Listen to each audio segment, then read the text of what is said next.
Yo, what up, everybody? It's Al Mega, and welcome to a new International Comic Crusaders. Today, I just want to give you a heads up. Our soldier, our trooper, Mr. Dave Elliott, will not be joining us. He has some personal issues to deal with today, but obviously we welcome, much luck and bless, brother. Hope everything's okay, and we hope to see you on the next program. Today's actually going to be a lot of fun. I'm pretty sure you guys saw what our boy was doing, the one and only Chris Buse. What's up, man? Hi, how are you guys? First of all my best. Big love to our man Dave Elliott in the UK. Hope everything is good with him. Cheers, hermano. All the best. Hope he's back in 2 weeks, or we might do another one next week. We will see. Yeah, we'll see. Exactly. But today, what are we doing? What's so special about today, bro? Yeah, I've been writing a few columns, as you might have noticed, available on Comic Crusaders, of course. And since I'm taking a little break right now, I've already communicating, I'm doing a little horror book to scare you. Why not talk about a series I did in the past about Green Lantern, because a lot of people are huge fans. I know I daily see tweets where they say, oh, that Ryan Reynolds movie, that was the bomb. It was a bomb, indeed. A bomb, and, an atomic one at that, bro. Well, he was not so miscast, I think. Okay. But anyway, I wrote a 5-column series about Green Lantern, and today we want to talk a little bit about Green Lantern, how he came about, going back a little bit into the 40s as well, talk a little bit about the history of DC. Yeah, there's a lot to talk about. Oh, there's definitely tons. And folks, so you know specifically, these columns on ComicCrusaders.com, on the columns, on their Comic Book Confidential. And the series that he's talking about begins with the No Evil Shall Escape My Sight, Part 1. I mean, and the way it goes is by 1940. Folks, I think we're in here for a history lesson. So let me bring up my screen, because I've had all the pictures still. So I did it by part, and there we are. Here we go. Just like you said in the post, like a Molotov cocktail, because you ain't playing, brother. Yes, in many ways. Let's get right to it. This is a little bit too ahead for us, but we want to talk about that era, of course, too. But let's talk a little bit about the 1940s and about the original Green Lantern. What a lot of people don't know is, this is my man. Keep that. I need that. Okay. That's my man, Harry Donenfeld. Okay. If you don't know who Harry Donenfeld is, let me give you a little history lesson. Harry Donenfeld had a couple of brothers, and his parents immigrated from East Europe. The name gives it away. He was of Jewish heritage, and like so many Jews who came from Eastern Europe, he grew up in very poor circumstances. He married early. He decided to open a shop for clothes. He was quite a salesman. And a snazzy dresser, you could tell from that. No, that came later, because the shop went bust relatively early on. Really? And with a wife, what can you do? 2 of his brothers had a printing business. So Harry said, well, I'm not such a bad sales guy, and you clearly aren't. You're the tech nerds. Let me do the sales for you. And what Harry did, he got a lot of accounts, and he also got in bed with, let's say less savory elements, because it was the time of the Prohibition as well. Oh, and what can you transport in boxes with paper that go from Canada and back to the United States? I think you can get the image. So he got a lot of money making his rounds, and the first thing he did once the money came pouring in, he stole the company from his brothers. He stole it? Yeah, basically. Wow. It was his company, very quickly. And now he had a printing business. What can you do with a printing business? Oh, you can print pulp magazines. So he founded a publisher for pulp magazines. Okay. And if you go back to all these pulps and the covers I sometimes post, you will always have somebody who goes in on a tweet and says, oh, you can't show this kind of art anymore. Well, I won't, but you have Google. You can look for this, and you get the idea. These were, shall we say, semi-pornographic magazines. The covers already told you the story. So this was crime pulps and so on. And what usually happens when you have this over-the-counter stuff that is very salacious, kids want to buy it, of course. And what you had in the mid-1930s was the regulators coming in and say, oh, this is not okay. You must brown bag these can't be sold to minors. And Harry knew basically this was the end for the pulps. Where go next? Okay. And at that time, two things happened. Comics didn't really exist. What you had was newspaper strips. You know, the Sunday papers, the big strips, the weeklies, the daily strips. And these artists, they were really the kings. So if you think of Hal Foster, Alex Raymond, Will Eisner was a little bit later, but you had Hal Foster, you had Alex Raymond, you had Milt Kenneth.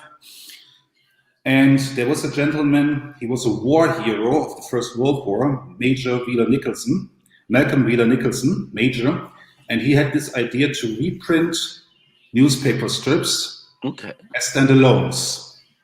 To have these newspaper strips as standalones, but he had still this idea to do this in the tabloid format, like newspapers. At the same time, you had another gentleman called Max Gaines, and if you're an EC fan, you will know the name Max Gaines. By the way, I wrote a 12-piece column series about EC Comics. If you want to check that out, it's on the same page. Max Gaines was not a nice guy, but he had one brilliant idea. He said, well, basically, what do you have when you have these tabloid-sized newsprints, reprints? No kid can stuff those in their jeans pocket. What about we make them smaller in size and staple them in the middle? Wow, what you had now was comic books. Wow. And all because you wanted to fit it in he wanted to fit it in his pocket, or have kids fit it in their pocket. Wow. Exactly. So that one simple idea changed the world. Exactly. And here's the funny thing. Max Gaines was working for some other businesses, and he said, well, these comic books, they could be giveaways as advertising, free giveaways. Oh, nice. And still you had Malcolm Wheeler Nicholson, Major Malcolm Wheeler Nicholson, who said, well, basically, no, I don't like to give them away. And what about if you produce new content? What would that be like? And so they combined these two ideas, and you suddenly had comics with new content, not reprints. At the same time, we haven't forgotten about our friend here. He was looking for something new to print other than pulp magazines. Okay. And all of a sudden, these comics looked interesting. And he approached the Major and said, well, basically, what is this? I'm hearing you have financial problems, because the Major was a lot of things, but he was not a businessman. How about I buy your credit? Okay. And how about, as a next step, we found a new company together. The credit he bought was for a company called National Comics. The company they founded together was DC Comics. Insane. And then he said, well, basically, I have these people here around me. They're doing stuff like for detective comics, for action comics. What can we do next? And you know how the story goes. Siegel and Schuster approached him and said, well, basically, we have this idea for the Superman. And I said, okay, here's $50 or whatever. This is mine now. I put it in my action comics. Okay. The next step he did was he bought Batman for DC Comics. As you know, the Batman didn't start with DC Comics #1. You had Schuster and Siegel working on DC Comics before they created Superman. So they already had a working relationship with Harry Dornfeld. It's not like they stumbled through the door and said, here's Superman. They were working on Superman. They were working on Superman, but as a newspaper strip. Okay. They got rejected all the time. So they said, well, basically, what can we give our boss? We give him Superman. We need to pay the rent. So, but at the same time, I do have a question though. Do you know what periodicals or newspapers rejected the Superman idea? Because I'm pretty sure they're kicking themselves in the ass to this very day, if they still exist. Well, that is really the question. Because if you look at the newspaper strips, there were never any superheroes in newspaper strips. The closest thing is the Will Eisner story, but that's the Spirit. But that's a different story altogether. Yes. But they never did this. And if you look at the art by Siegel and Schuster, it's nowhere close as good as the work of Milt Kenneth or Hal Foster. Because these newspaper artists, they were superstars. Everybody knew them. It was a completely different business. And but here comes the interesting part.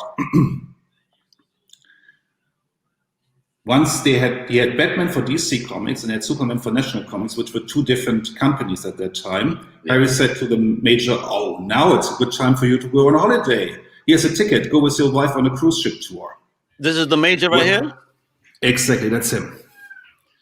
Bro, you look like somebody he didn't mess with, bro. Look at him. Oh, come on. Au contraire. He sent him on a cruise ship with his wife. And what Harry did was he defaulted on the loan for National Comics. And he was the only loan holder. So the company went into bankruptcy court. Wow. He knew the judge in bankruptcy court. Some money changed hands and the company was his for a song. He already owned half of DC, and with the major out of his other company, he quickly got him out of DC Comics as well. So DC Comics was his as well. At the same time, Max Gaines, you remember him, stapling comic books. That's our friend Siegel and Schuster. At the same time, Max Gaines approached him and said, well, basically, what can we do? Can we work together? At this point, I would not trust his ass, to be honest. That's why Max made a contract that would keep him in business with Harry for a long period of time. The way they structured the contract, he would be the albatross around Max's neck for a while. And what they did, they founded another company, All American Comics, All American Publishing. Okay. All American Publishing is interesting because what happened now was you had National Comics putting out Superman, DC Comics putting out Batman, and what did National Comics put out? The National Publications put out Wonder Woman. So you had the trinity of DC in three different companies, all co-owned by Harry Donenfeld. Jeez. Oh. Isn't that amazing? Yeah, truly amazing. But I'm saying this man was gangster, and obviously he didn't care who it was, whether it was family or friends. I mean, wow. Mm-hmm. And I mean, it's crazy. Right. Can people? Hey, I guess this is where all the businessmen learn their stuff from, huh? People like that. Definitely. He was cutthroat, and what's even interesting, his right-hand man, Jack Leibowitz, he was even worse. Really? Because if you jump a little bit forward, what Jack Leibowitz did was he stole the company from his son, from Harry Donenfeld's son. Because what he basically did was Jack Leibowitz was the caretaker of the companies, which eventually, well, no spoiler here, these three companies merged into the DC Comics into one company. And Harry died in 1966 and his son Irvin took over, and Jack was the safeguard. And what Jack did was basically he sold the company to Warner Media, Warner Communications back then, and he secured a large stake of the shares. Irvin, his son, was fired. Donenfeld's son was fired. Leibowitz became a director on the board of Warner Communications, which is very ironic because what also happened was Max Gaines was pushed out in 1946, and then he founded DC Comics. His son, however, his son founded DC Comics. He ended up on the Warner board as well because he sold Matt to them. And Matt was outselling everything else. They sold 3 million copies a month. 3 million! Wow. Yes, the good old days when print sold. Matt was incredibly successful. So basically what happened was, going back to the 40s, Max Gaines helped to bring Wonder Woman into the world. Well, he didn't create it, but he provided the platform. And he had the Flash, and then he had Green Lantern. We're talking about Green Lantern today. So this was his. He also had Hawkman. He had a lot of these. But we're talking about this Green Lantern we see on the screen that he brought, not the Green Lantern as we know it today, right? No, this is the original Green Lantern, and he made his debut not in this issue, but he made his debut in All American Comics number 16. And All American Comics already tells you this is an All American Publishing. This was the marquee magazine, the marquee comic book of DC, of All American Publishing, basically later DC. And you had this 17-year-old kid. His name was Martin Nodell. He came up with an idea. He wanted to be a comic book artist. So maybe that's an inspiration for any creative. And the superheroes were getting big in the 40s. This is 1940 now. And he was on a train ride home and he saw a guy waving a lantern on the tracks when he was on the subway train. He saw a guy waving a lantern. He said, well, basically, what about a guy who had a lantern, but the lantern is stupid to carry around? What about a ring? a ring and a lantern. And he went home, he drew the first couple of pages, he went to Max Gaines and said, "Oh, this is my idea for a new superhero." And Max Gaines said, "Okay, can you make this into an eight-page story? I have a writer here who can help you." The writer was Bill Finger, co-creator of Batman. Man, nice. Look at that. And so the two guys got together, they created out Green Lantern. And contrary to what many people think, I mean, this is so interesting. We'll talk a little bit more about the comics of the 1940s. What I gained during my research for all these columns is a big respect for what became before, when we know Marvel Comics. Oh, Marvel Comics are great. But if you go back to the 50s, if you look at the EC Comics, you have greats like Wellingwood, you have Joe Orlando, all these fantastic artists, Williamson. But then if you go back even further, to the 40s, there were some very talented people working back then. I mean, of course, we know Will Eisner, but there were so many great artists and writers around. A lot of these writers came from Pulp magazine, or they wanted to be Pulp writers. And what's so very interesting about the early stories about this Green Lantern, Alan Scott, is it's very much in the vein of what Superman originally was. He is very much a socialist. He's a very strange mix of a socialist character who is going after big business.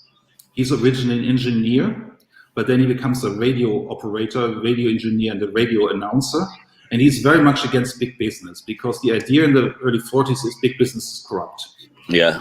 But I mean, look what you just told me about the downfield. My God, Exactly. big business is corrupt. Oh my God. Exactly. All these backroom deals and so on. And the origin story of Green Lantern is he's an engineer in the first issue, and his company built a new bridge, and they won a contract against a big guy, big shot.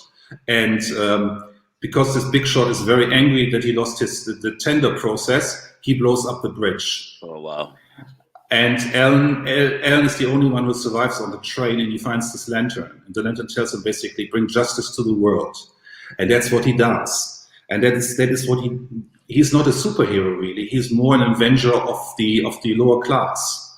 There's a little bit Enrenian in there, and then we have Enren coming up in that time. We later see she has a big influence. She's a big influence of Steve Ditko, but you get the idea. Here's this man. He's uncorruptible. He has this light. You cannot corrupt him. He's objectively good, and he will bring the light, shine a line on the world. That's the original idea for Green Lantern. It's very, very good. And what you have very quickly is you have very interesting stories, and contrary to what was very popular during this time, we will also have this when Green Lantern goes to war. He serves as a soldier, Alan Scott, because we have the war. But what is even more interesting is a villain everybody knows who's watching the WB shows. In the 8th issue of Green Lantern, going back a little bit, Green Lantern was so popular that he not only was in All American Comics, but he was also in his own book. So he had 2 books at the same time. Oh, like under the same publishing press, though, of course, right? Exactly like Superman had 2 books, Batman had 2 books, Green Lantern had 2 books as well. He was in All American Comics. Okay, that was an anthology book. There were Hawkman in that book, other characters, nice. But he was in there every issue, and he had his own standalone book, which is the first issue here. The interesting thing is, once issue 8 hit, we get to Vandal Savage. And we all know Vandal Savage. Oh, nice, and of course. Isn't he an interesting character? He was not created by Bill Finger. It was created by a writer called Alfred Bester. But Irvin Hansen, the original creator, not Irvin Hansen, Martin Odell, the original creator, he was still on the book. And he created Vandal Savage. And if you go back to the issue 10 of Green Lantern, I think I said 8, it's 10. Green Lantern number 10. It is an amazing story. It's 25 pages. And it's really fantastic. It's a really fantastic book, because you have this guy, I don't know if many people know the origin story, he's really a savage. He is a primitive man. And he sees this meteor coming down, and this meteor gives him immortality and also makes him a little bit smarter. So he survives everything. And you really see how he goes on in time. And whenever something happens in history, Vandal Savage is there. This alone is a very strong concept. It's a very amazing concept. And you have this archaic man who travels through time, because he's an immortal, and you have this new country, America. It's a very interesting contrast. You have the old world and the new world. It's very, very interestingly done. And very biblical in a sense, because it's like wasn't the person, the person that hurt Jesus, he got punished, immortality to see the end of the world, so he could suffer loss. I mean, very, very almost in line with that. Wouldn't you say, or no? There's absolutely. There's something in my column I haven't mentioned yet because I didn't want to go too deep into this, but you can all read it in the first column I wrote about this because it's focused a lot on this first iteration of Green Lantern. A lot of people say, well, look at this costume. It looks very silly, doesn't it? What's interesting about this is the color of the cape. What is the color of the cape? It's purple. Why is it purple? What was the coat the Romans put on Jesus before the crucifixion? A purple robe. Why did they do this? Because this was for the King of Kings. It was the highest senators. Only they wore purple. They did it to mock Jesus.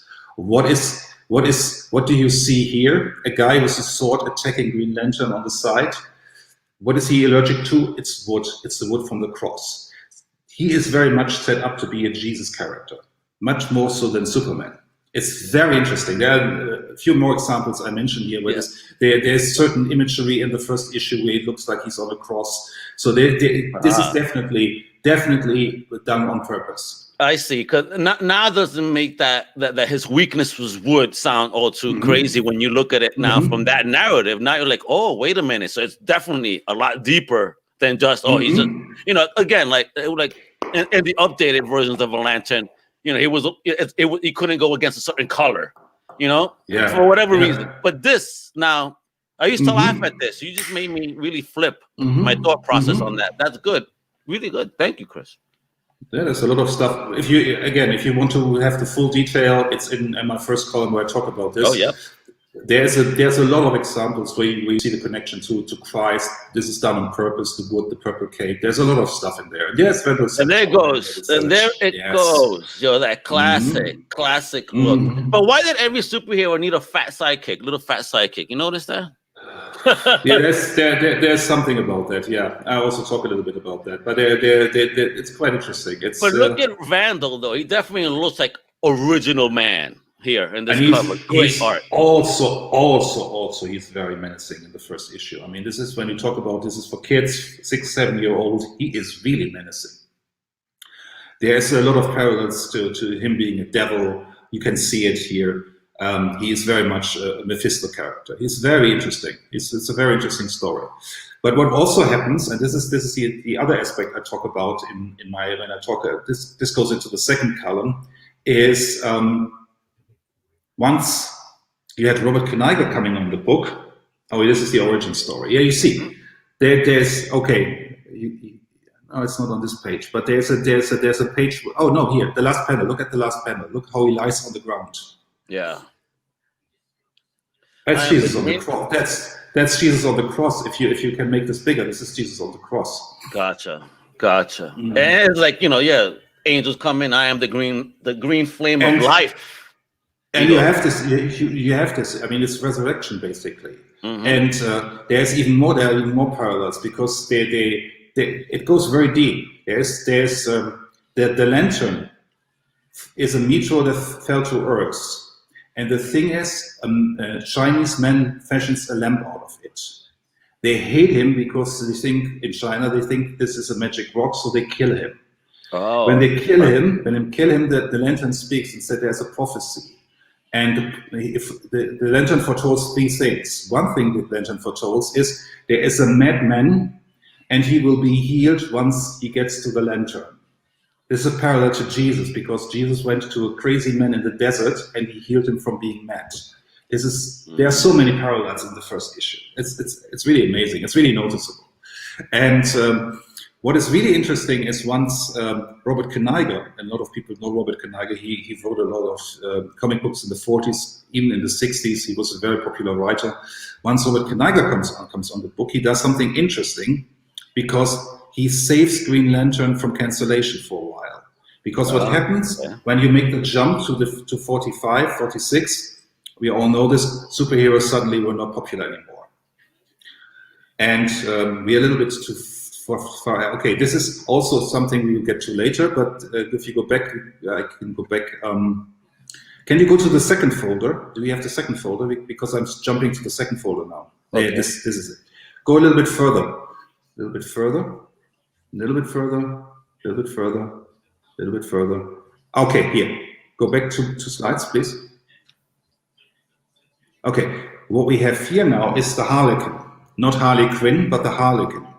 Oh. She is very interesting. She's very interesting, and I wrote very extensively about her because if you go look at all the issues, and it's about 100 issues of the original Green Lantern, if you take both books combined, there is no other character who makes, apart from his sidekick, of course, but there's no other villain character who makes so many appearances as the Harlequin. She's in 9 stories. Really? Interesting. Yes. And what we have is 1947, and the book is close to cancellation. And what does Robert Kniger say to Julius Schwartz? We saw him just briefly there. He said, well, basically, what does sell? Sexy women do. And so he created a film noir character for Green Lantern.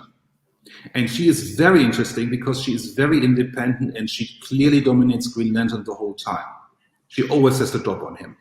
Always. And she was, yeah, and she became immensely popular. That's why she is in 9 stories. Irving Hansen is the artist here. He is very, very good. The art is also very good. And she is really something else. And there's always this, what you have here is a very, very interesting thing. When we talk about Batman and Catwoman, a lot of that came close before the comic code happened. That came very much in the early 50s. Oh, she's not really a criminal, maybe she can be reformed, la-di-da-di-da, we know the story. They did it first here. Because Green Lantern is really much in love with her, and she is in love with Alan Scott, but not Green Lantern. So we have a very interesting dynamic because she's his secretary. And when she's the secretary, he overlooks her. So there is a very interesting gender dynamic at play here. That's very interesting. I find it hysterical because it's kind of reverse Clark Kent if you look at it, where in her disguise as Harlequin she wears glasses, but as a secretary she doesn't. Exactly. And she is in love with Alan Scott and she doesn't know that he's Green Lantern and she has no interest for Green Lantern. And it's the other way around. Green Lantern finds her attractive, but as Alan Scott, he finds her representative. This is very fascinating. It's a very interesting dynamic going on here. Too funny. And she can do a lot of stuff. And then in the last issue, they rein it all in, which is very interesting. Because once they, but it's not the last issue. But in the last issue, they rein it all in because in the last issue, it's revealed that she's working secretly for the FBI. So all their daring escapes, all her powers, all the things she did, men gave to her. Oh, interesting. It's an interesting way to put it on the top of its head because what happened was the war had ended. The women were wanted back in the house, men said. So the girls needed a role model. And she was basically neutered. She was back to being a secretary because once the secret was out that men had helped her the whole time, she was not interesting anymore. Ah, gotcha. I mean, but I see what you meant about the interest here. Because look, she's all hearts and he's there and he just plops on the floor. Jeez. Like, all right, I saved you, lady. Bye. Exactly. It's very interesting, isn't it? It's so amazing. It's totally historical right there. They stole it from Will Eisner, but still, it's very much in that same way. He's the hero, but once she is in her costume, she is the one who calls the shots. It's very interesting. It's a very interesting dynamic. So if you, by all means, I mean, they have been reprinted in the archive edition, so I think you can still get those in paperback or in reprints. Check out those early Green Lantern stories because they're really fascinating. I wrote about those in my first 2 Green Lantern columns, especially in my second, I wrote about this. Very, very fascinating stories. A lot of gender dynamics going on here because what comics were doing, they were educating kids. They were educating young girls as well and say, okay, you can be kind of cool, but in the end, your place is in the kitchen, basically. That was the message. Jesus Christ. Man, if this came out now, it would have been wild, Exactly. Amazing. Okay, so if you go back to the first presentation or the first sample, Okay, there's more of the Harlequin. You can see how awesome she is. It's really amazing. You see, it jumps into the window. What is it that she does with her eyes here? Oh, she has special glasses. Oh, it's the she glasses. can hypnotize men. It's very fascinating. Bro, talk about getting to the point. Look at that right here. She basically stabs this dude on the eye with a happy birthday hat. This is hysterical, bro. She's also very amazing. Also, she has a very backless top, which was kind of racy for the time. Oh, I see. Yeah. Which created a few problems for the artist, because if you showed her a certain point, a certain angle, it couldn't be backless. So they created a back for it. Okay, like right here. I see. Okay, interesting. Yeah, she definitely kicked their butt. That's awesome. Yeah, it's interesting. If you want to see a very awesome early female villain, the Harlequin is the ticket. She's the stories are really, really cool, actually. I really enjoyed reading those. But this is beautiful art, even the panel usage. If you see that's Irving Hansen. He's really good on these Green Lantern books. It's very good. The thing was, once the Harlequin was out of the picture, meanwhile Green Lantern had adopted a dog. Yeah. And the dog became more popular than Green Lantern. That tells you a lot about where the trend was going. Superheroes were basically dead by 49. Gotcha. There were no superheroes anymore. Except for Superman, Wonder Woman, and Batman, of course. Okay, if I get one more message from the spammer, he's getting blocked, son. Go ahead, play me. All right. Okay, here we go. Okay, if you can you go back to the first segment, to the first set of pictures, or is that not possible? No, it's definitely very possible. Here we go. So look, I can show you. You can see them all here. Where do you want me to go? Yeah, go to the Silver Age Green Lantern showcase. This one here. You cannot see me. One below. This one? Yes, this one. Exactly that one. Okay, let's open it up. So we're getting to Green Lantern as we know him, Hal Jordan. Because what basically happened was in 49 the superheroes were dead. We all know the story. They were phased out. There were few superheroes left. Interestingly, on the DC camp, you had still Superman, Wonder Woman, Batman, and Green Lantern. We come to him later. Why was Green Lantern still around? For a very simple reason.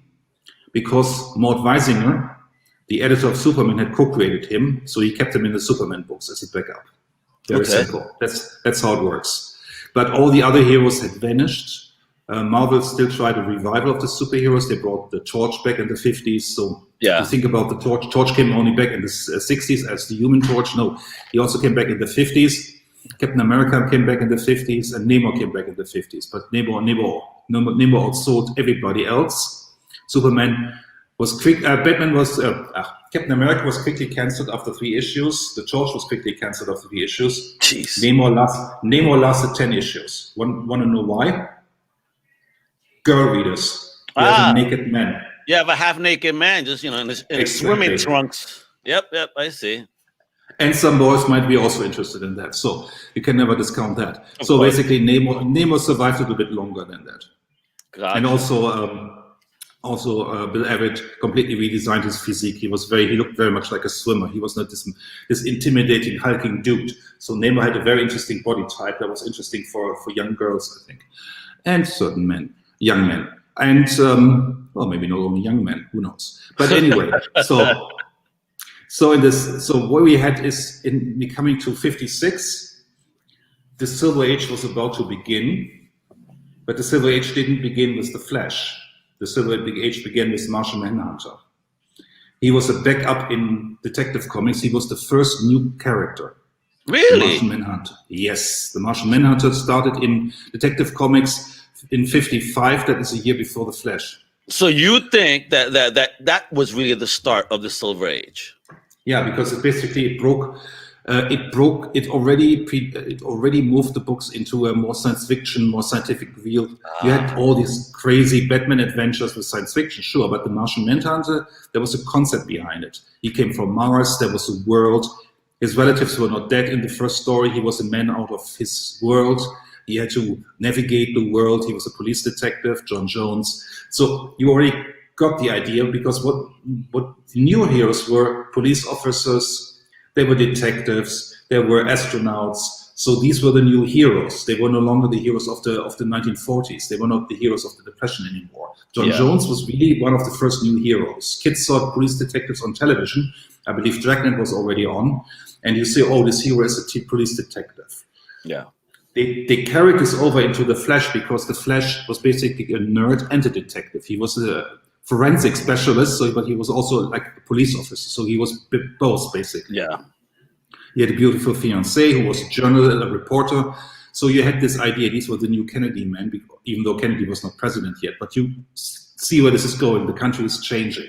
We're getting out of the Depression. We're getting into the cool scientists. These are not the mad scientists anymore. These are the cool scientists, the good-looking scientists, the young guy with the pipe and the beautiful girlfriend with the Jack Kennedy hairdo. We're getting towards that. Gotcha. And this gets us to the Flash in '56. The Silver Age really begins with the showcase number 4. And this is a couple of issues later. This is the first appearance of Green Lantern. Now you really have the astronaut, because Sputnik was 57. The Mercury program was kicked off in 58. You had the Mercury 7, the astronauts, the American astronauts, and Hal Jordan was a test pilot. He came out of the war, and now he's a test pilot. The interesting thing here is he works for a woman, which already puts the whole thing on a new level, because all of a sudden you have a new dynamic. You have this very brave guy, because he must be honest and he must be brave. These are the two conditions originally. He must be honest and he must be brave. He must be the bravest man. And he works for a woman. It's very fascinating. Was that why they said he was brave? Because he worked for a lady? most likely. Just joking, very fascinating. Right? Send hate mail to Dave Elliott. Yeah, but it's in there. There's a lot of stuff going on. Because what you also have is John Broome writing this, and John Broome is interesting because he's not much older than other guys at the time, or not much younger. He's also getting in his years. He's late 40. He wrote for the pulps. But John Broome, and we're talking here early 60s, John Broome had he was a little bit different to guys like Gardner Fox. Because, and you will like this, John Broome was smoking a little bit weed on the side. He was really into that stuff. You have to, I think, sometimes, back then, dude, I mean, the ideas that were coming out, it's what I was saying, they had to be something. So I'm glad to know that somebody did partake in something extra, curricular activities, if you will, to broaden that imagination. Grant Morrison once called him the old stoner. So that gives you an idea where John Broome's head was at. And John Broome was really into going to Paris, sending the scripts from Paris and getting stoned. That was John Broome. But he was also a great writer. Interesting. Love it. And all these crazy concepts you have here, that's really John Broome doing this. Okay. And he's going to be very interesting down the road, because I think we need to, this is the origin story. If you go to the next slide, this is, we all know the origins, or most people know the origin story. Yeah, look at how great Julia Kane's art here is. Look at that face of Urban Sewer. Isn't that amazing? There's an immediate difference too, if you look at just outline compared to the older books. Now we got wider looking boxes here on the page, bigger, less words, but bigger bubbles, Yeah, we're clearly out of the Depression. The Depression is very boxed in. You have this very claustrophobic, dark feel to it. This is now the New Age. This is the light. This is the optimism of the late 50s, early 60s. This is Kennedy's New Frontier. There's space. We have space on the page. And you have, you know who Green Lantern was modeled on? He was modeled on Paul Newman. Paul Newman? Oh, no. For what movie? Which version of Paul? I don't know what movie, but you can tell he's the old American hero. Okay. He's a lot like that.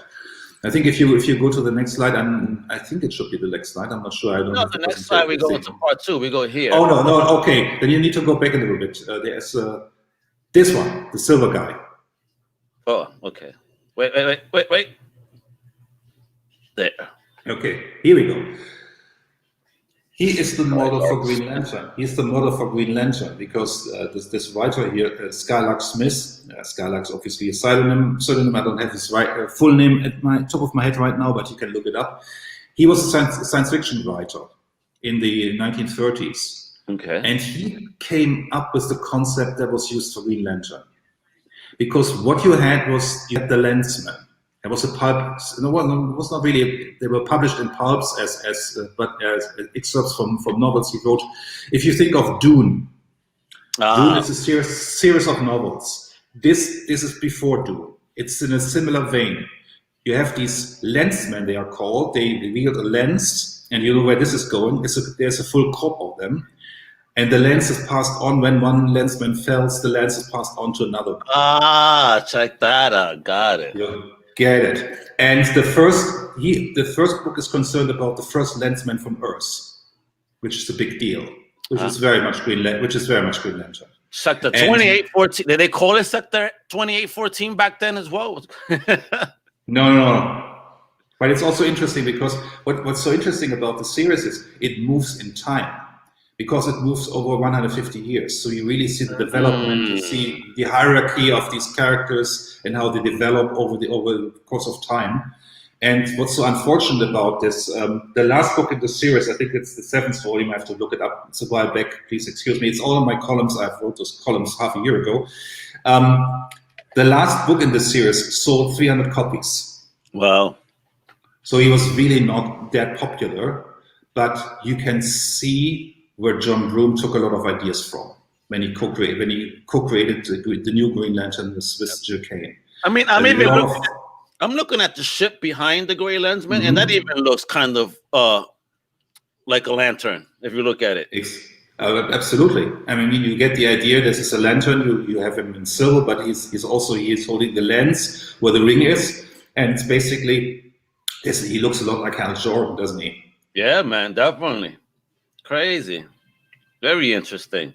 Now I gotta look these up. I got to read. Yeah, very interesting. I mean, it's basically like Dune, only, what's it, 60 or 30 years earlier. I don't know when Dune started, I think in the 60s. So it's basically 30 years earlier. It's a similar concept, it's a similar world. I mean, Dune is much more expansive. These novels are much longer, these are shorter novels, but it's creating a whole cosmos of characters. Traveling through time, it's very interesting. It's very interesting stuff. And like you said, the growth too, because that sounds very similar to a Green Lantern Corps and all the changes they've been through. You know, so amazing.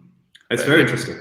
And you see a lot of these ideas. And John Broome was a science fiction writer. He was a very talented guy. He published his first prose fiction when he was 17. So he was very into this stuff.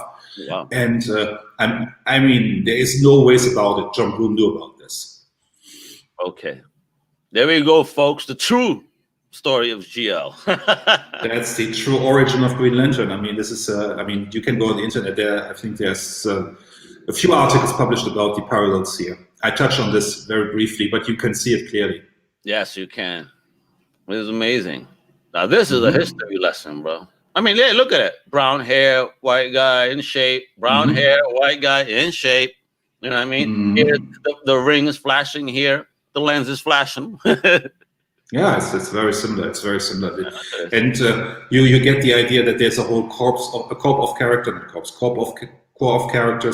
and that you have these aliens who all work together, and the guy from Earth is only one in this core.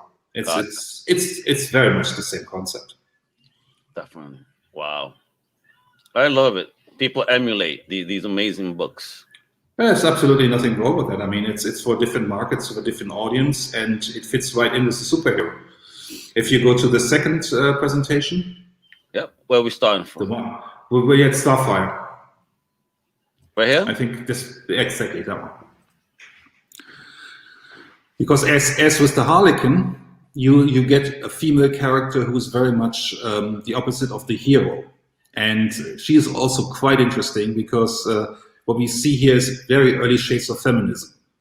We're still in the early 60s, and she is his boss, but Carol wants Hal to get to marry her, which is, of course, always the trope, always get your men. Yeah. But once she gets her own power ring, well, I think Jeff Jones turned it into a power ring later on. It was not. Yeah, he did. Yeah. Yeah, it was not a ring originally, but once she gets her gem or whatever gives her power, she's a completely different character, and she is out to dominate Green Lantern. We have this theme of domination again, which seems to be a running theme with these writers. Very interesting. So when you talk about these days, look at Star Wars with Rey, and wow, this, that. Well, go back to history. It has always been a theme.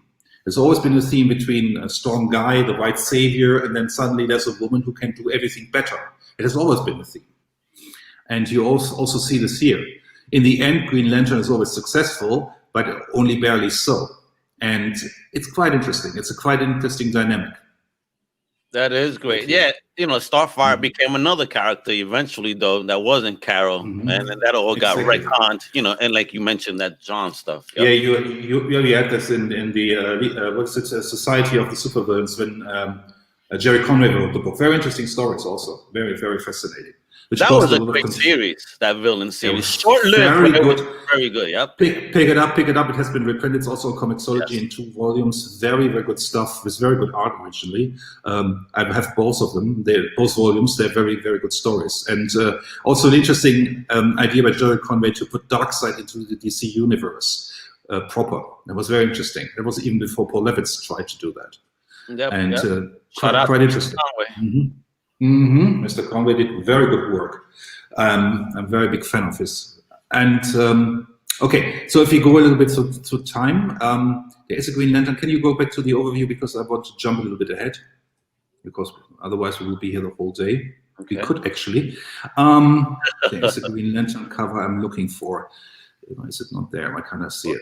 We got green. We got the Starfire. Okay. We got when Starfire unmasked him. Okay, go a little bit further. With Superman. Move up a little bit. I don't know why it's not there. I don't know. It seems to be missing, but it's no problem. I can. Wait a second. I will post it. I will send it to you. Hang on a second. Not this one right here, right? 51. No, it's Green Lantern 49. I don't. 49. No, there it is. I saw it. This one, right? No, it looks red. It's a red cover. This one. Go a little bit down. No. Oh, that one. The red one. The very red one. Yes, that is very interesting. Because why is this book interesting? The Dazzler. This is Green Lantern 49, if I'm not mistaken. Yes, that is it right there. 49. You got it. This is written by John Broome. This comes out in the mid-60s, and this changes Green Lantern forever. How so? And this because it turns Green Lantern into a hippie. And it does so before that Danny O'Neill comes on the book. Wow, because really? We have falling sales, and the kids are all into psychedelic drugs. They're into hippie stuff, and John Broome turns the old stoner. John Broome turns the book completely around. What happens in this book is very fascinating, because in this story, this is a superhero book for kids. Carol confesses to Hal that she has been two-timing him the whole time, that she's seeing another guy behind his back. Say word. Dirty. Play him dirty. Isn't that interesting? This basically puts Hal at the crossroads. He says, I can't work for this woman anymore. I can't trust her anymore. I don't want to be a test pilot anymore. I go on the road. And he becomes a hard-traveling hero years before Danny O'Neill did this. And he goes from city to city, hooks up with a new girl in every city. He's trying to find his inner peace. He's trying to be very zen. It is amazing. It's a stoner's book. I gotta check this out. And I love look at the Dazzler. Didn't Marvel eventually have a character named Dazzler that kind of had the same usage of logo? Definitely. But this is a one-off villain, because he's not that interesting. But what's interesting is where the story goes, and it's so fascinating because what you see here is quite interesting. John Broome and Gardner Fox, who I've mentioned earlier, because Gardner Fox is also very interesting. He created the Justice League of America. Basically, he's a very, very good writer. He's a veteran writer, and very, very, very good. But whenever he has fill-in issues on Green Lantern, because we can imagine that the guy who's into substance use, I will surely call it, he's not always there with his deadlines. And when Gardner Fox jumps in, what Gardner Fox wants to do is he wants to hook him up, Green Lantern up, with a new girlfriend. Okay. So he gets another rich daddy girl. And once John Broome comes back on the book, she also cheated on Hal. What a surprise! Because that's not where John Broome wants to go.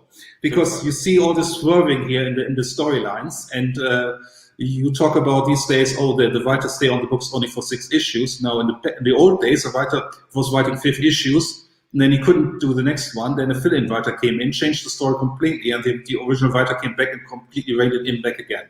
This is so fascinating. This is such an interesting time for Green Lantern, because he doesn't really know where his head is at, because his writers can't see eye to eye. It's very fascinating. So basically, the character goes through the same headache. You see it, but in real life, there was just no communication amongst the teams that will come on to do the book. Exactly. Insane. At the same time, when this was going on, you have another fill-in writer. Who is it? Danny O'Neill. Oh. Danny O'Neill. And he is only a fill-in writer in very early on. And he hooks up Green Lantern with this alien girl from outer space. So you see where this is going. So this is going in all kinds of different directions. At the same time, you have Danny O'Neill writing his best story before he teams up with Neil Adams. It's a Hector Hammond story. If you don't know who Hector Hammond is, you need to watch the Green Lantern story. Yes. And what it basically is, it's hippies save Green Lantern. It's basically Green Lantern meets a few hippies. He's really not fully there, and in the end, it's revealed that Hector Hammond is messing with his mind. And what you have is one of the darkest comic stories in the early ages, because Green Lantern eventually gets arrested by the police, and he's putting him to jail with Hector Hammond. This already has very dark connotations. But Hector Hammond is messing with his mind. He's going to explode his mind. Very dark stuff. I mean, I cannot spoil it for you, because you know Green Lantern survives this, but it's a very, very interesting time for Green Lantern. That's funny. He gets back with his own enemy. Insane. Wow. It's really cool stuff. Very forward thinking for the time. Yes, it's very interesting, and it's really also very daring, because it's basically the hero's on his knees in a prison cell, and Hector Hammond is triumphant. It's a little bit stolen from a movie called The Power. It's a very good George Hamilton movie, which is very much a movie about the X-Men in the 1960s. If you go on YouTube, check out The Power. It's a very good movie. It's about people killing each other via mind control. Oh, it's very, very amazing. Well, I think that needs to go to the Alflix collection. Oh, please find it. It's not fully on YouTube. Yeah, we really want to see it, because it's very interesting. Because I'm not going to spoil it, but because at the end you have a stare down between the hero, who is George Hamilton. He's very good, actually. He's very George Hamilton. It's very young George Hamilton, and the villain, who is played by the actor who played Klaatu in the Day the Earth Stood Still, and they stand across from each other, and they do mind games in their heads. In each other's heads. It's basically the X-Men.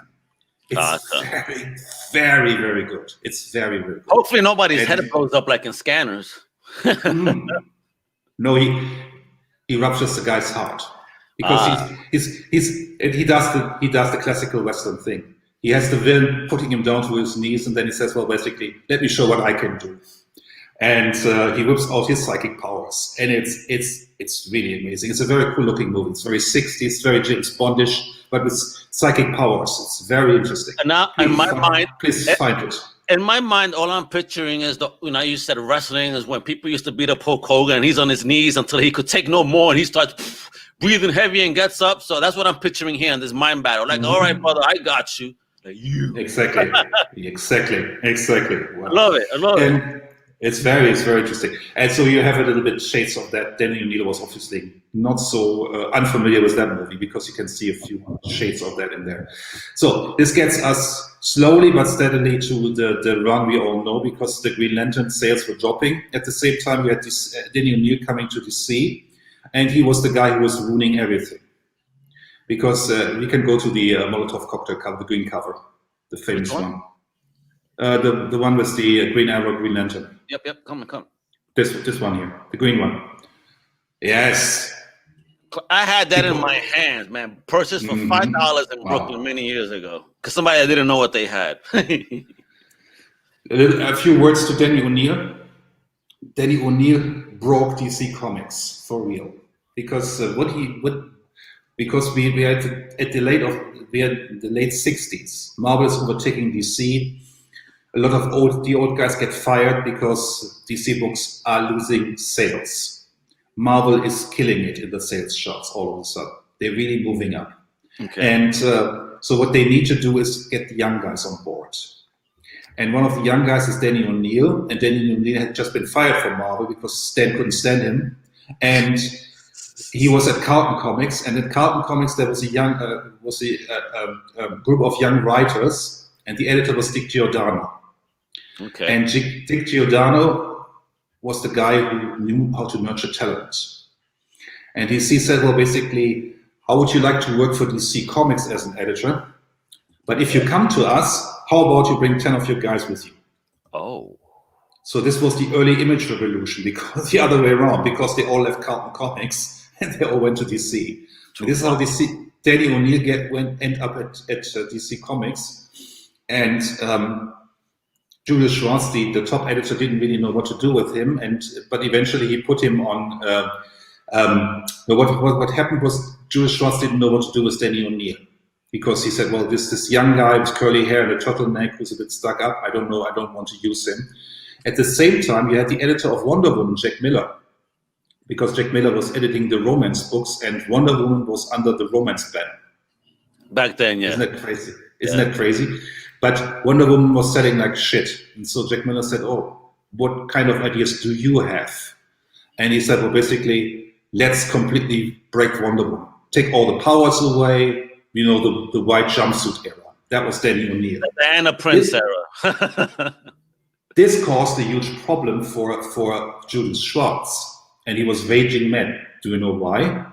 Because he basically took the only female character out of Justice League. Gotcha. Okay. Gotcha. So you had girl readers and now they didn't have someone to relate to at the time. In the Justice League book. But Danny O'Neill was no idiot. He said, well, basically, I can give you another girl on the team. And Julius Schwartz said, who? And he said, well, basically, we have this not used character from Earth 2 called Black Canary. How about she comes to Earth 1? How about that? We kill off her husband. She has no reason to stay on Earth 2 anymore. Let's have a crossover. This is how Black Canary came into the Earth 1 continuity. Yeah. One of those original Crisis stories. Because those Crisis packages, they were the yearly, Earth 1 and 2. Which is very close to the Infinity War saga. Basically, it's very close to Endgame, because what happens is the Earth 2 gets wiped out completely with a snap. They're fighting a villain called Aquarius, who's all-powerful. He wipes out Earth 2 from existence. Only, I believe, 5 or 6 heroes survive in a bubble. This is all. It's amazing. Earth repeat, Jesus, as well. Because that means they repeated that because remember, in the multiverse, only certain people, which is Superboy Prime, the OG Superman, existed in this bubble until Superboy Prime punched it. Like, wow. So exactly. Go back all the way to this then. Exactly. In the end, they put it all back because Diana Lance's husband, he sacrifices himself so that basically Green Lantern can take the kill shot and then everything is good again. And it's quite an amazing story. It's a two-parter. They did it in 2 issues. Today they would do it in 12 issues. Of course, because they want to take $5 a month from you. Exactly. And sell the trade, the Absolute Edition. And so this was how Black Canary came into the continuity. At the same time, you had the very basic idea of combining 2 characters, and you know why Green Lantern and Green Arrow were combined? Because Julius Schwartz said, "Oh, they're basically green. Let's put them together." That's basically the reason. But what you need to talk a little bit about Green Arrow at the same time, because we all know that this look was a redesign Neil Adams didn't do for Green Lantern, for the Grant Universe, for Brave and Bold. Neil Adams was also looking around. But what had happened earlier was that Jack Kirby got hold of the character. because Jack Kirby worked for DC Comics in the 50s, in the late 50s, before he went over to Marvel. And all the things you know about Green Lantern, the island, and he's stranded on the island, he teaches himself how to use a bow and arrow. This is all Jack Kirby, because the character goes back to the 40s, but his original origin story is very different, because who is first on the island? It's Speedy. Speedy crashes on the island first, and Oliver comes second, and he learns a lot from Speedy. So there's an also very interesting dynamic going on between those two. And let me just say, there's a very, very overt homosexual subtext in that book, if you go back to the original, because you're introduced to these characters while they're having a shower. Okay. I can show you the pages. Really? So you have these mid-30ish Oliver Queen and this, what is he, 16, 15-year-old boy, and they're taking a shower after each other, and while the other is still in the bathroom. It's a little bit peculiar. Let's put it that way. I mean, and it's weird because I'm looking at the Comics Code Authority. Was that stamped back then when that happened, or that was pre-code? That was pre-code, but something our friend Dr. Werther missed. Obviously, he was so fascinated. He was so focused on Batman and Robin. He should have looked at the Green Lantern book. Gotcha. It's quite interesting, but nevertheless, so Green Lantern. The origin story, it's all Green Arrow. It's all Jack Kirby. He completely changed the characters in the 50s. Green Arrow became the focal point. Only Green Arrow was on the island. There was no Speedy. Speedy came later. Kirby completely retconned everything, basically. He said, okay, I do the character, I completely redo him. And he made him more interesting. And then we had in the late 60s, we had the redesign by Neil Adams, because Neil Adams was working on The Brave and the Bold. Because Julius Schwartz had no face in it. Can you imagine? He said, well, basically, I don't like this guy, and I don't want him near the Batman books. And Bob Haney, who was writing Brave and Bold, said, oh, I want to work with this guy. And that was a Batman book. And so basically, he was on Batman, on The Brave and the Bold. And at the same time, Bob Haney's stories got much darker. And so he was working with Neil Adams. And Neil Adams said, okay, the next guy Batman teams up with is Green Arrow. And Neil Adams said, well, basically, he looks boring. Can I completely redesign him? And that's why we got the goatee and the different costume. That was very much the green. Yes, exactly. Gotcha. Very much they called it the Van Dyke beard. He got this Van Dyke beard, and we know this is the new Green Arrow. At the same time, in Justice League, Neil Adams did what Danny O'Neill did. What Danny O'Neill did best. He also broke Green Arrow, because it happened on the first page of Justice League 68. Oliver lost his fortune in one page. In one page, he got wiped out. He completely got wiped out. He got completely wiped out because a gangster stole the company from him. Wow, how does that sound familiar? Was his name Hardy? Yeah, it was very much the same thing. And so basically, he was now broke. He was now a normal guy. He was an everyman. He was an everyman, and this gets us to Green Lantern, Green Arrow, because now you had a character Danny O'Neill was familiar with, because he was writing in Justice League, and he was writing Black Canary also in Justice League, and you had Green Lantern, and he also wrote Green Lantern, and actually Neil Adams did a cover for Green Lantern when Danny O'Neill did a fill-in issue, so they already worked together on the book, but they probably didn't meet because Neil Adams was just doing the cover. So basically what happened was now you had Neil Adams and Danny O'Neill on the book. And this issue is very, very famous because what you see on the cover doesn't happen, but in a way it does happen, because it breaks apart this supposed friendship between the heroes. Yeah. Because you know how this usually worked. The heroes and the two heroes met, they didn't know each other, they fought, then they made up, oh, we're on the same side, we're on the same team, let's get this going, let's get the bad guys. Yeah. What Danny O'Neill introduced to the series was there needs to be conflict between those characters. Stan did this a little bit with the Avengers. There was always conflict between Cap and Hawkeye. We remember this. I'm sure Danny O'Neill was a little bit influenced by this. They had the conservative guy, the America guy, and you had the little bit archaic, anarchic Archer, who was a little bit different, and you have a little bit of this dynamic. But two different politics, exactly. But Danny O'Neill made it very political. You had this. Suddenly, Green Lantern was no longer the traveling hippie, because then you need completely retconned that from John Broome, because now again he was the man, and Green Arrow was the left-leaning. left-winger. And these guys couldn't see eye to eye. And this story is interesting because it starts, I mean, it's very famous. I mean, if you haven't read this issue,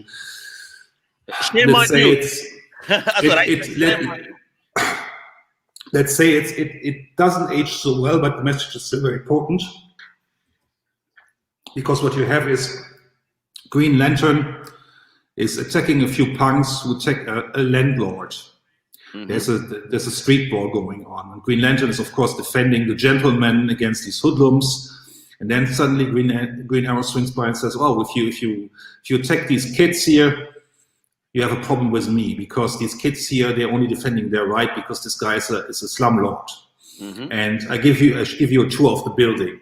And Green Lantern sees, oh, the squalor, they're rats, they can't live in peace there, and this guy is squeezing them for the rent they cannot pay. Yeah. And so basically what we have is all of a sudden, who is the good guy, who is the bad guy? We don't know this anymore. Everything has become very gray all of a sudden.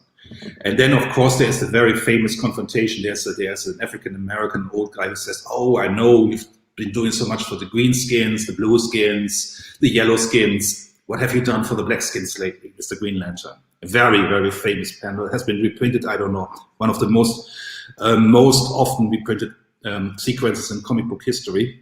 Yep, and if you go back, I mean, it sounds very ridiculous, but it doesn't sound so ridiculous in the times we live in today.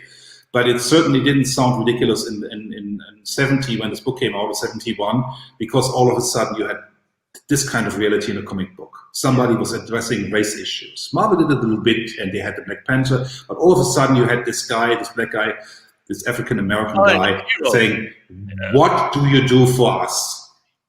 And this is quite an interesting accusation that still carries a lot of weight to this very day, if you think about it.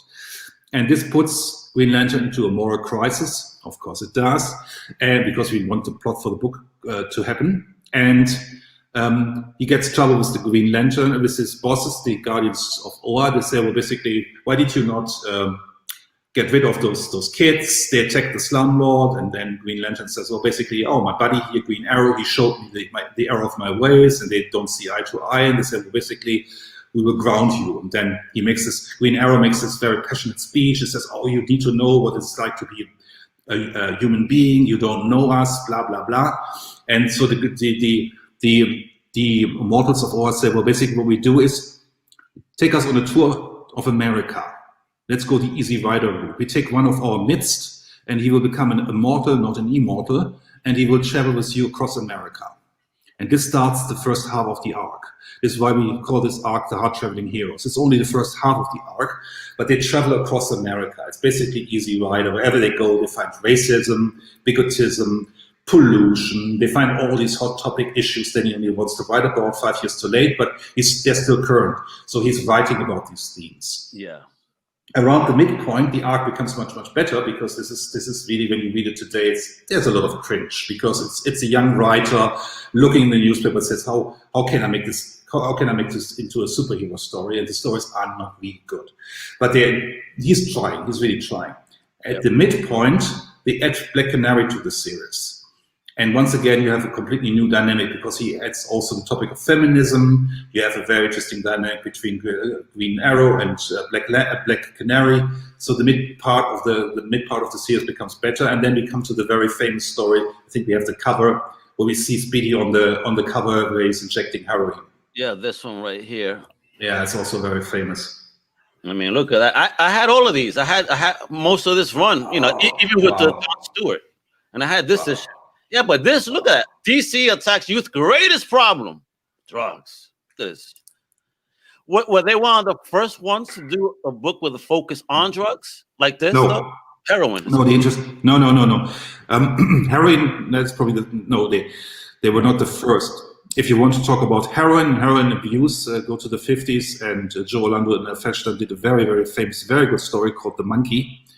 It's from the 50s. It's one of the best EC stories ever. It's very, very good. But in the late 60s, remember the Spider-Man books. There were 3 issues of The Amazing Spider-Man that were published without the code. Because what had happened, the Nixon administration, they came to Stan Lee and said, well, basically, we want you to do a book about the problem of drug abuse. And Stan said, "Oh, there's no problem. I don't know anything about drugs, but I can make something up. No problem." You have this kid in Spider-Man. He takes drugs, and Spider-Man saves him. La-di-da, you know, Stan. Do we know that Stan never smoked with that type of attitude of him jumping in his offices telling stories? Are we sure? Saying. I think he was high on himself. Let's put it that way. He was yes, I'm very sure he was. But nevertheless, he wrote these stories, and if I'm not mistaken, I think it was Jill Kane who drew them. And they went to the printer, and then word came back from the Comic Code. No, they went to the Comic Codes, not to the printer, but they went to the Comic Code, and they said, well, basically, you can't do this.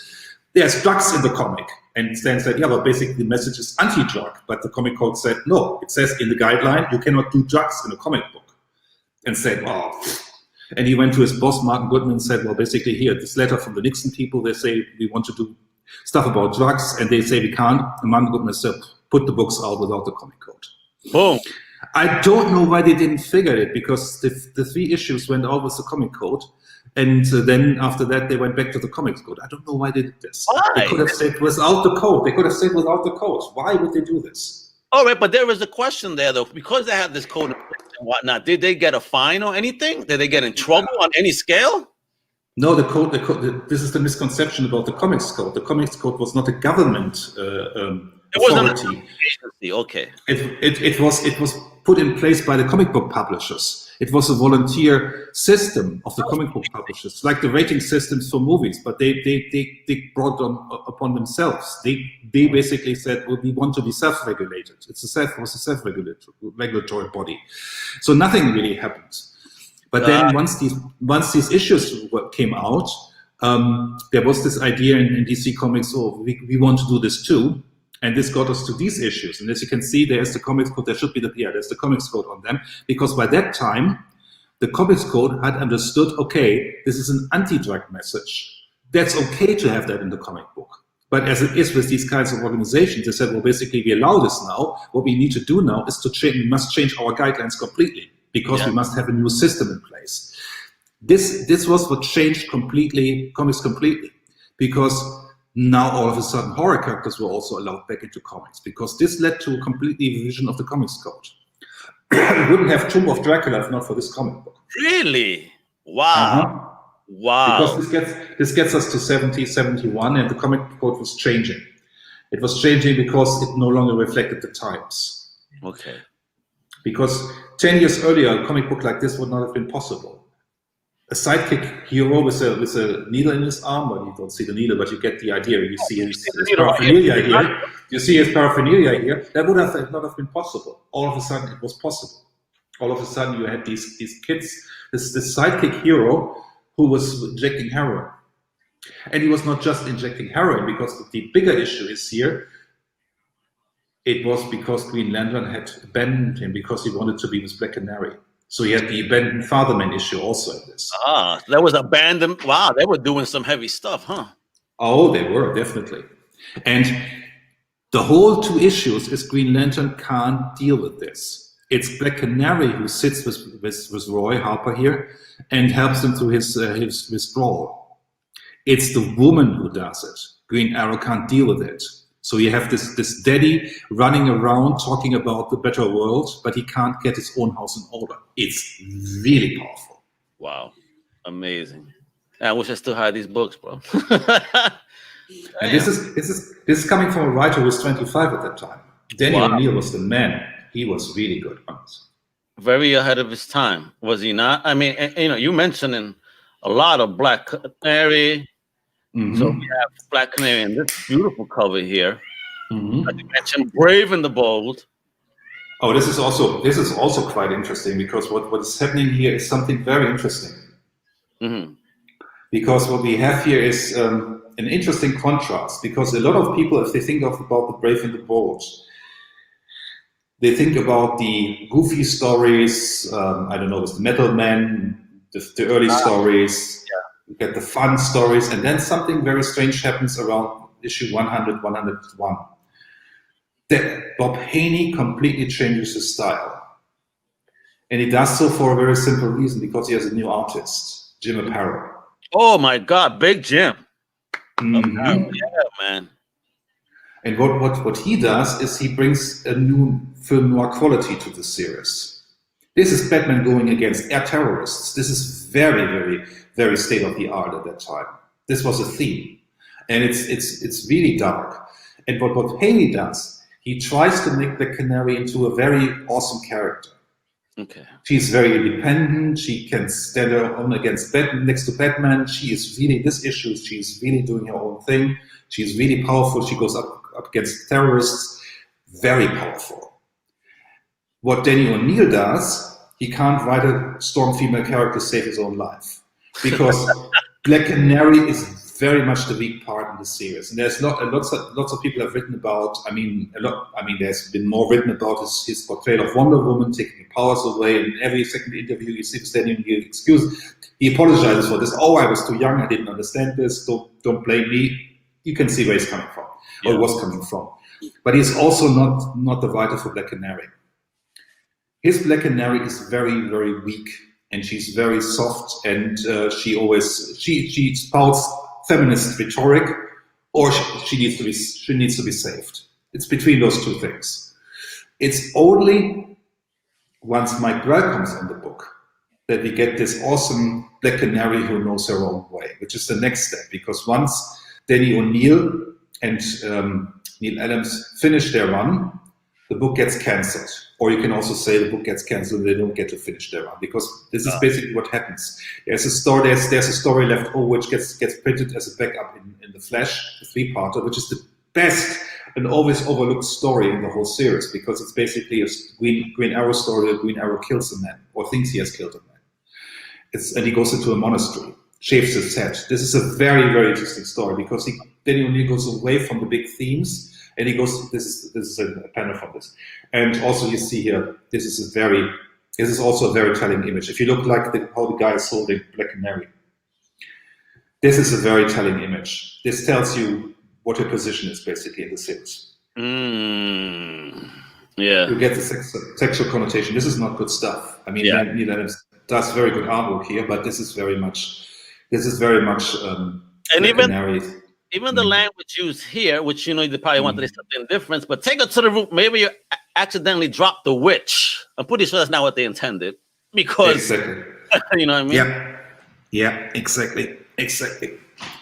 So this is Danny O'Neill. He doesn't really know what to do with the character, but the 3-part is still nevertheless interesting, which looks reprinted fresh. Because what happens now, Green Lantern, and here we come to this is very, very early Mike Grell out. What you also have here, look at how she's positioned in the second panel. Yeah. This is also very, very, very, very sexualizing here. I wrote about this as well, because this is early Mike Grell. He hasn't figured it out. This is very, very young Mike Grell, and but very quickly he pushes his writer aside. I believe it's Elliot Megan who's writing this, and this is one of his first stories. And when we go to the next slide, I think that's already the next slide. It should be. Oh, here we go. Look how dark this is. Yeah, you could just tell the whole background is basically black, dude. I mean, just dark. And this is basically a story that starts right in the middle. It's called Opening, and the Green Arrow's in the police station, and he gets a tape, and this is so good. He gets a tape from a police officer and says, well, basically, Black Canary has gone undercover to investigate a drug ring. Oh, and it's so cool. He gets this tape, and he said, well, basically, we killed Black Canary. If you want to find, we are not going to tell her what we did with her body. And the police guy says, well, basically, it's fake. How do we know this? Oh, her hair. We sent a strand of hair. It's only a wig. Wow, isn't that cool? Very. And wow. Green Arrow knows, of course, that she's wearing a wig, because at that time, it's the original Black Canary. She wears a wig, a blonde wig. So we know he thinks they have the real Black Canary. It's a very good 3-part story. It's very French Connection, if you know the movie. Yeah, it's very dark. This is a little bit further, but if you stay on this slide, this is basically a 3-parter, and this is later. If you go back to the other slide, this is Mike Grell asserting himself as a writer. This is very good. This is important for things to come. If you know the Longbow Hunters, Oh, This is very much in the same vein, and he did it 10 years earlier. oh wow. Yeah, the Longbow now, that's some classic story. Yeah, I mean, they going to write about that too, or sometime I had it planned, but I've pushed it down a little bit earlier. But Longbow Hunters is such a brutal book. Yeah, man. That they didn't give him in that CW show. Let me tell you, they did not give that particular group any justice. Like, really? Ugh. Wow. Yeah. You'll see. If you see that, you're gonna be like, oh no. This is the short bow hunters that they showed us on CW. Mm-hmm. Let me tell you. Yeah. Oh yeah.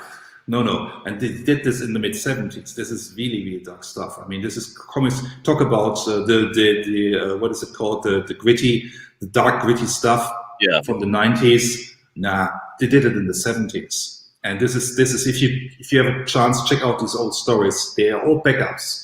They're all in Action Comics or Adventure Comics. They are really dark stories. If you really like these dark detective stories, this is much darker than what Batman was at that time. But yeah, let me give credit to Mike Grell. This is a beautiful looking page.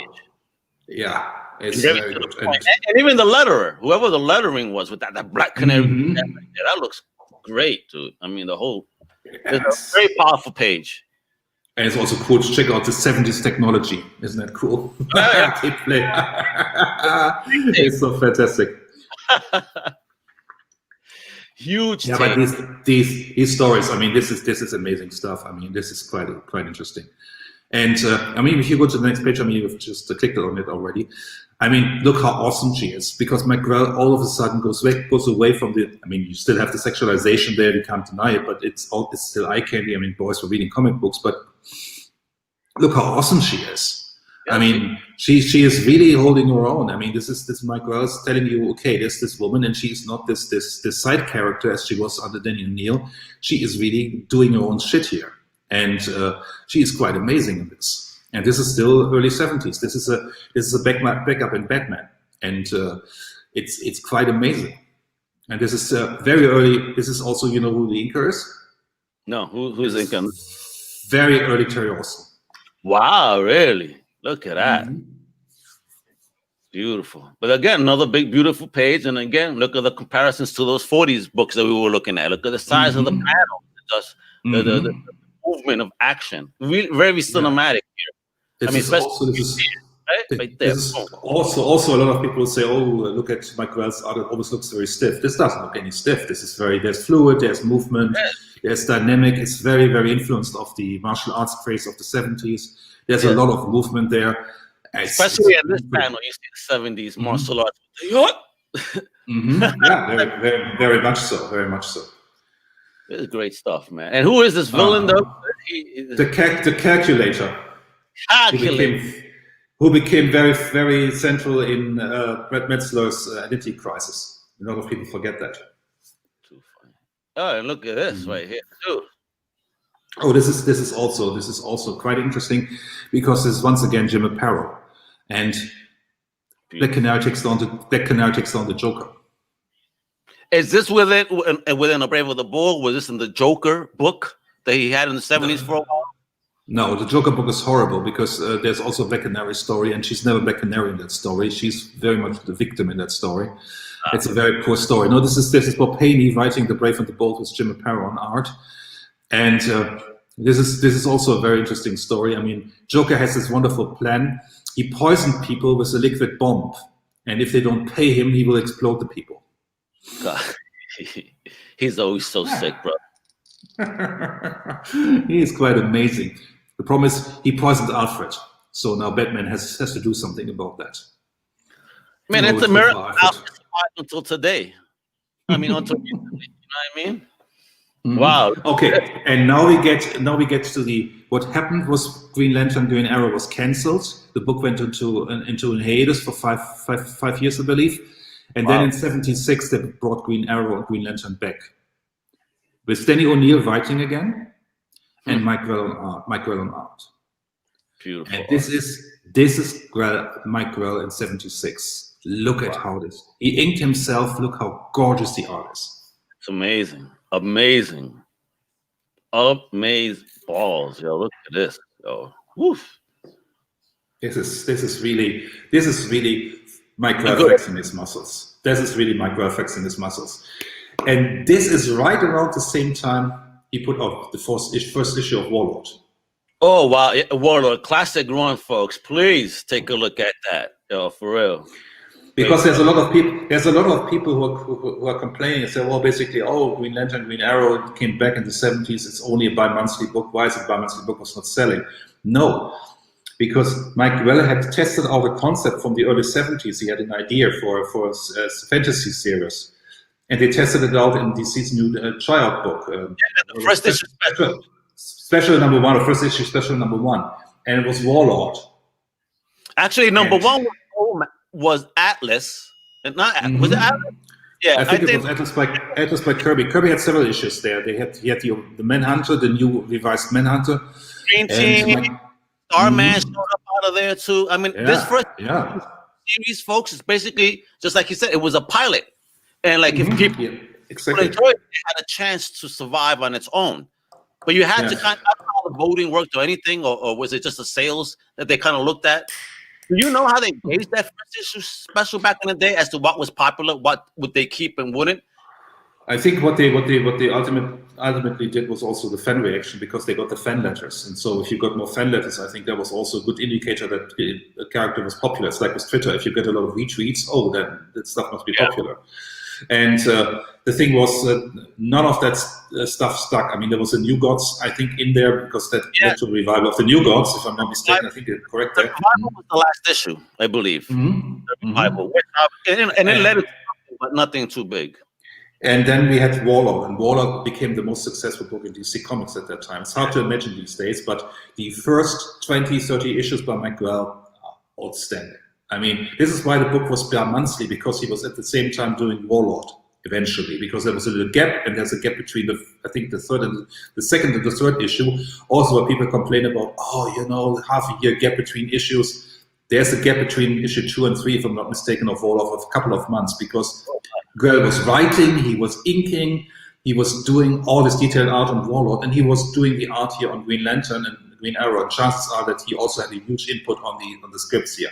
Because what you see is the focus of the book changes very much to Green Arrow, which is basically also a Warlord character. So this is very much where Mike Grell was going with this. And I'm not too surprised about Warlord being popular, because, that's basically was DC's answer to Conan, if you will. Absolutely. And still was murdering it at the time, too. And fantasy was very, very huge at that time. I mean, the 70s, late 70s, early 80s fantasy was where it was at. And he added this man out of time element. Travis Morgan had a gun, so he was also seen as a wizard because he had a gun, and he had all these elements. And he had a black character. He had a black friend, so he was also very, very much into this vein, because it was also not only a white man's book. And it was a very interesting book. And one of the side characters, the red-haired woman, she was Russian. So he was bringing all these kinds of characters into this. And it was a very interesting. DC did that, because even with Richard Dragon #1, which also introduced Bronze Tiger. So, you had the white protagonist, but here we would also introduce to you a colored protagonist, whether, they were black, Asian, Latino, whatever, but they always, they were very forward thinkers in the 70s, but obviously limited, but forward, at least. So people like me could see people like myself in the book. Thank you. Yes, there's also some interesting elements, because in this world he had a son with his lover, but in the outside world he had a daughter. And since the time passed differently in the outside world, because it was the Hollow Earth theory, for in case people haven't checked out this book, it's the Hollow Earth theory. So he is in this fantasy world in the center of the Earth. But our time passes differently, and his daughter, who is a baby when he gets into this different world, she's an adult woman later on, and she also joins the series. So he has this very interesting dynamic going on there at the same time. Man, that's very Marvel Infinity, right? X time pass, and look, everybody's grown up. Apparently, when they reappeared, it's a very interesting book. I mean, it feels a little bit dated, of course, but you have a guy with a sword and a handgun and dinosaurs. I mean, what's not to like? I mean, it's amazing. I mean, it's not exactly dinosaurs, but it's flying, flying dinosaurs, creatures of all sorts of things. And And then also there's this sense of separation because early on they stumble upon this old subway train because there's old technology under all of this, and his lover gets separated from him for like 10 issues. And it's such an amazing book. I mean, I'm a huge Mike Grell fan. I mean, Mike Grell, check him out. I think he has a lot of Kickstarters going on. You can never go wrong with Mike Grell. Yeah, you can't. And you know, yeah, folks, if it's dated, it's because it's old. So, you know, put your cancel culture stuff to the side and just pick up the book and read it as if you lived in that era. And I think you'll enjoy it a lot, especially if you look up the news tidbits. Like, you know, Chris even mentioned, there's a lot of touch of reality. So if you were to say, oh, this book came out at this time, look, just go Google it. What was happening at that time? You'll see those reflections. Very nice, though. Yeah, and you see a lot of politics going in there. And also what you see here is very interesting because this book comes out in 1976.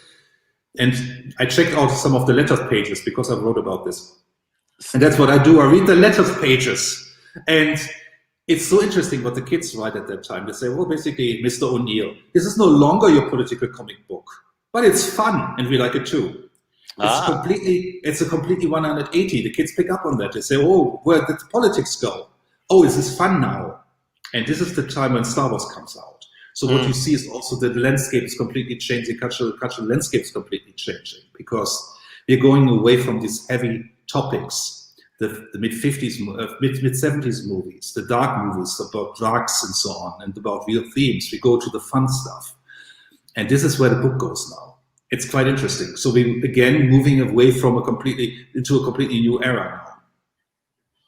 Good. And it was something that obviously, you know, helped the character because we still have, you know, Green Arrow around to this day. Best. Yeah, there's so much interesting stuff happening here. And I mean, we know where this is going to because we don't have any pictures and haven't prepared anything because I haven't gotten to this. But where I ultimately want to go with this is basically we have a very long run, Mike Grell and Danny O'Neill, still very long on the book. At the same time, Grell is also still working on Legion of Superheroes. He's finishing Legion of Superheroes also. And he has a fill-in artist for a few issues. But if you go back and if you say, well, basically, I want to check out all the issues of Green Lantern, go to this Danny O'Neill, Mike Grell run. Very cool run. Very interesting run. It's a sort of a launch pad for a lot of themes Mike Grell will develop later on. And once you get to the 80s, I mean, I find it a crying shame that when people mention the most important books of the 80s, I mean, it's always the same usual suspects. Watchmen, it's The Dark Knight Returns. Yeah. But the Longbow Hunters, do yourself a favor. I mean, you can't be squeamish because the book is pretty violent.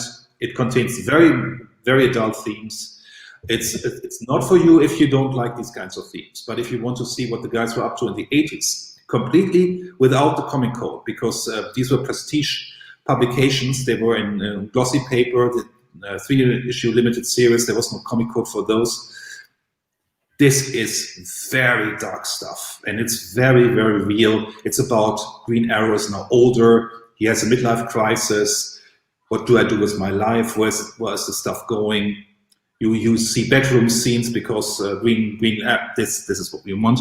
Green Arrow and Black Canary, they have a real relationship. There's a lot of stuff happening here. There are deep themes, and it's a very good limited series. If you think about this, each of these issues had 56 pages of original art. Even better. Now I'm going to show you guys what you need to get, and I mean, these are all the issues right here, and it's gorgeous. Hold on, let me bring that up.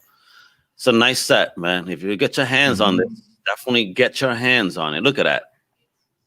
Yeah, I mean, this is amazing. And if you think about Shadow from the WB series, yes. This is the original. This is where she originated from. Right there, Shadow. That's what I want to say. That's what's great about this. Because again, if you were a fan of CW, they took a lot of elements from here. Oh, they sure did, yeah. But as always said, the book. The book. Yes. If you enjoyed the first 2 seasons of Arrow, I kind of enjoyed the first 2 seasons. They were not that bad. Those were a little bit harder edged, and they took a lot from the Longbow Hunters. Only the Longbow Hunters is much harder. You could not put this on television, especially today. There's so much brutal stuff going on. It's a very violent book. I mean, you really see arrows penetrating people, and there's blood. I mean, this is not a book. This is not a comic book. This is very grounded. I mean, not a comic book in the sense of this is a fantasy world. This is a very grounded book. What I would say now, HBO Max. I think you just heard that, right? This will be perfect. Mm-hmm. Like that. Oh yeah. This is like a mini series in the vein of Game of Thrones, because it has all the intrigue. There's politics going on. There's drugs. There's a lot of stuff going on. Betrayal, and some pretty nasty things happen to Black Canary. Let's leave it at that. It's a very dark book. It's a very dark book. Folks, there you go. If you like darkness, and again, like Chris said, it's true. You know, everybody wants to go to Watchmen and Dark Knight. No, there was so much more than that too. I know that those are the top. That's great, but no, please do your reading. A lot of amazing, great stuff. I mean, again, all you got to do is visit ComicCrusaders.com, go to Comic Book Confidential. Just read that, learn. You're gonna learn so much. Chris is an amazing writer, and Chris, thank you for today, bro. And what I want to say in closing, I mean, this is always when you go on YouTube. I mean, this is why we always keep it positive here. I mean, there's always this negative stuff, and they always talk about this and why this is bad and why this is bad. Get over it. If a book is not for you, say, okay, this is for somebody else. Yeah, exactly. If you don't like what's going on, go back in history. Look at the books you like. Find out old stories. Don't complain that the issue 1000 of Batman is not to your liking. Go back, discover older stuff. You will find amazing comics that are really for you, for a different demographic that you can really enjoy. And don't tell me I've read all those comic books, because that's next to impossible. But go on to the 40s. Go to the Digital Comic Book Museum. A lot of these books are free on the internet. You can read them free on the internet. Digital Comic Book, Digital Comics Museum. Yeah. Go there, read all these 40s issues. You will see some very amazing artists. Well, they did this in the 40s. Yeah, they did this in the 40s. They had very good artists. And what's going to be great too is that they're going to find familiar names doing stuff they didn't even know they did. When some of your favorite creators were creating well before you even discovered them. So exactly. And if you don't like this new issue of Miss America or whatever, tough on you. Look for something else. Somebody might enjoy that book. Yeah, I've seen that. I think, like right now, I see a lot of people bashing a lot of the future state stuff, similar to what they did when it was Rebirth. And hey, dude, just give it a chance. And again, if you don't like it, it's okay. Your story still exists. You know, this new generation. It's okay. It's okay. You know, people can like what they like, and it's okay. And don't bash nobody for liking it. You know what I mean? Exactly. I'm not going to hate you like what you don't. You know what? You know, if you like something that I don't, and be good for you. Convince me that it's good. Absolutely. Otherwise, we could disagree. Agree to disagree, if you will, and just move on and be friends. Believe you me, there's a lot of stuff that I know people enjoy that I'm like, it ain't for me, but I'm not going to bash it. It's not me. That's all, and it's okay. And you can always view it as an alternative book. I mean, this is what I did. I didn't for example, I didn't care so much for Jeff Jones' Batman Earth 1. I said, well, no, it's not really my thing. But I didn't say it's a shitty book. I mean, how can it be? It's Gary Frank on art. It's a gorgeous looking book. It was simply not for me. I'm not saying it's a shitty book. It's not simply not for me. If you don't like a certain book, go back. There are so many great books. Have you read all the fantastic issues by Kirby and Stan Lee? No. Go back and read them. I'm pretty sure no one has. I mean, you got to have some real good time on your hand to get through that archive. You know what? Maybe the guy that won the $600 million lottery out here, you know, he could definitely. She has the time now. I told somebody jokingly, I would take that out in dollar bills, fill up a pool, and go swimming like Scrooge McDuck. Because coins would hurt, but dollar bills should be okay. Like buy a lot of old comics. Oh, listen, bro. You talk about Digital Comics Museum. I'll have a comics museum. I was thinking, if I would win, I would definitely do something big for the community to show love to all the past. You know, show my passion. I'll bring some. Hey, Chris, I'm bringing you to America. Let's create the museum here, and then we create one in Germany right afterwards, and then one in the UK. The International Comics Museum of Comics. There you go. Once the shit blows over, I come into the States. Wherever, you know. Awesome. But bro, thanks again, bro. You really schooled. Yeah, welcome. You really schooled here, bro. This is fantastic. Once again, if you want to have this in more detail, I mean, there's 5 columns out there. I wanted to do 7, but I haven't got the time right now. But there's 5 columns out there. You can really enjoy them. They take you to the stuff I covered, but in much more greater detail. Yeah, folks. And look, I'm going to make this even easier for you. You go to ComicCrusaders.com, right? Right here, right? You go to here, columns, Comic Book Confidential, and then you're gonna get this. And this is all, get out of here, you pop up. This is all Chris. Chris. See that? Look at that. This man is writing like a mother.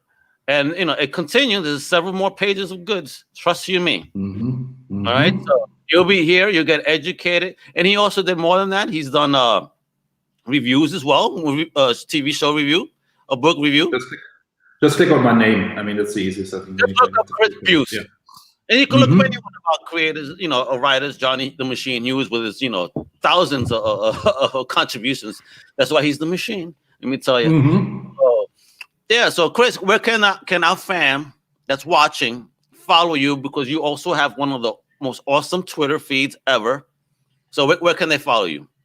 Yeah, you could just click on my name as it is here, Buse Chris. On Twitter, you can also follow me on Instagram. I'm not that active on Instagram, but I'm very active on Twitter. And I've already announced it. Hopefully this year, if I can keep up the pace, because I wrote 20% of a 250,000 word book. My first horror novel is coming out soon, hopefully. Let's see how that works. But at the moment, I'm writing it. 20% done. We'll see. In 1 month, we'll see. I can't wait, man, to go visit a book signing where I'm going to see my boy Chris Buse on the table signing this book that's going to be a #1 hit all over the globe. I can't wait. Hopefully. It's going to scare. It's going to scare you. It's going to touch on some interesting topics. Let's see how it passes the censors. We will see. I believe it, brother, and I know I'm going to be going to a shop getting that. Hopefully, you know, you give me an autograph and you won't break the bank. Oh, definitely. Maybe do something on Patreon where we can have some signed autographs or something. We'll see. We'll figure it out. Let me get this written first. Excellent. Definitely. We're going to have to give you some time now then. So with that, folks, I'm your host, Mega, with my co-pilot, Chris Buse. Please check out. Yeah, thank you. For sure. Check out ComicCrusaders.com, UndercoverCapes.com for the latest and greatest. And all the best again to our man, Dave Elliott in the UK. All the best.